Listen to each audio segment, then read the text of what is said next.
Welcome back to the channel. I'm Colin. In this video, I'm going to talk about the Hifiman R10D, a dynamic driver headphone that retails for around $230 at the time of this video. But at the time these were released in 2020, these retailed for a whopping $1,300. In this video, I'm going to talk about what's changed with the R10D other than the price, as there are definitely a few changes made on these since they released, which Hifiman wasn't quite vocal about. In this video, I'm going to go through the differences between the launch version and the current version of the R10. Just so you know, I actually bought these for $230 with my own money on AliExpress. I have put the purchase links below if you're interested. I decided to make this video as I found the information online on these headphones to be quite inaccurate or outdated. There are 4 major differences I discovered on these current headphones compared to when they initially launched. The first difference is the impedance. The impedance on the launch spec was 32 ohms. The current version has an impedance of 60 ohms as printed on the box. The sensitivity figures are the same on both versions, so I'm guessing it's the same driver with added resistance. However, the reason for this change wasn't really documented. I couldn't find any official information about it when I did my research. Since these headphones are very efficient and easy to drive, the increase in impedance might be to make the R10D more compatible with high-powered desktop amplifiers. The second difference is the cable entry. The launch version had a single-entry TRRS port on the left ear cup. This current version allows a TRRS balance cable on the left cup as well, but you can also use Hifiman dual-entry cables with it, like the original cable it came with. So this is definitely a plus and upgrade from the original version in my opinion, as you can choose to use either dual entry or single entry cables, no matter which you prefer. Just so you know, if you want to use the dual entry cables with Hifiman headphones, you need custom spec cables, as the pins are assigned differently from most headphones that use a dual entry mini jack input. Using normal headphone cables can possibly short the circuit of your amp if it's balanced.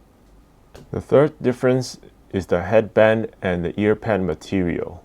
When the R10D first released, it was marketed to come with a real lambskin leather headband and ear pads. This is no longer mentioned in the product page of the R10D, and I can confidently tell you that this isn't real leather from my experience on working with leather.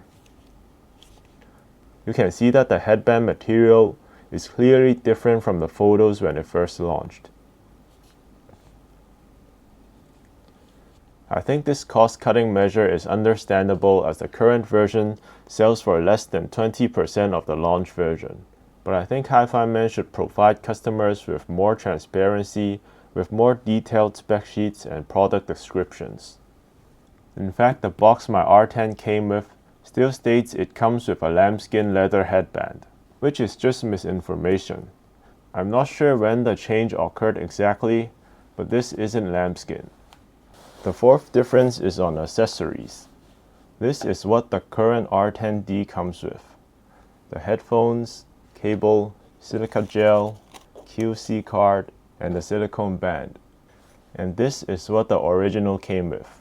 As you would expect, the launch version would come with a much more luxurious packaging due to its asking price, and that is indeed the case. It comes with a huge box that is wrapped with leather. The launch version also came with 3 single-entry cables that's terminated with an unbalanced mini jack, XLR connector, and 1/4-inch jack respectively. The cables were also wrapped in a cable jacket, which feels higher end than the one I have. My R10D only comes with 1 dual-entry cable that has a mini jack connector and a 1/4-inch adapter.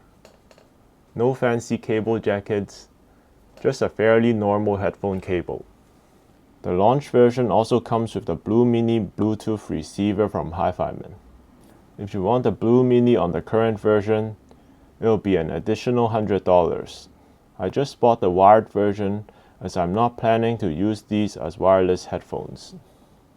So in short, you get a simpler packaging with the current R10s, one cable instead of 3 cables, and the Bluetooth receiver is now an optional add-on. Okay, so those were the 4 main differences I found. On the sound of these headphones, obviously I don't have the launch version to compare to. But let me give you my impressions of the R10D.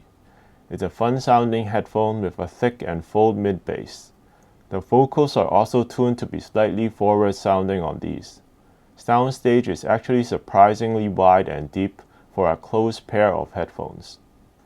I think these are technically quite good for the price, and could be compared to other $300 to $400 closed back headphones on the market. I don't want to talk about the sound too much in this video, as I've actually bought the Hifiman R9 headphones to compare. These currently retail for around $60 and sound very similar to the R10. These are basically a plastic ear cup version of the R10. I've also linked this below if you're interested. I'll do more listening and make a separate comparison video of the sound of these, so subscribe to the channel to not miss that video. In summary, there are 4 main changes that I found that were different from the R10D when they launched. The driver impedance, the cable entry design, the headband and ear pad material, and the packaging and accessories.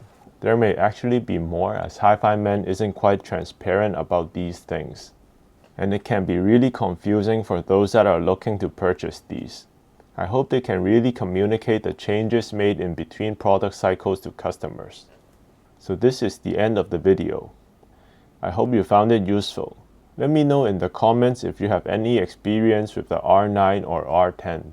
And if you're considering purchasing these headphones, stay tuned for my next comparison video. Thank you for watching.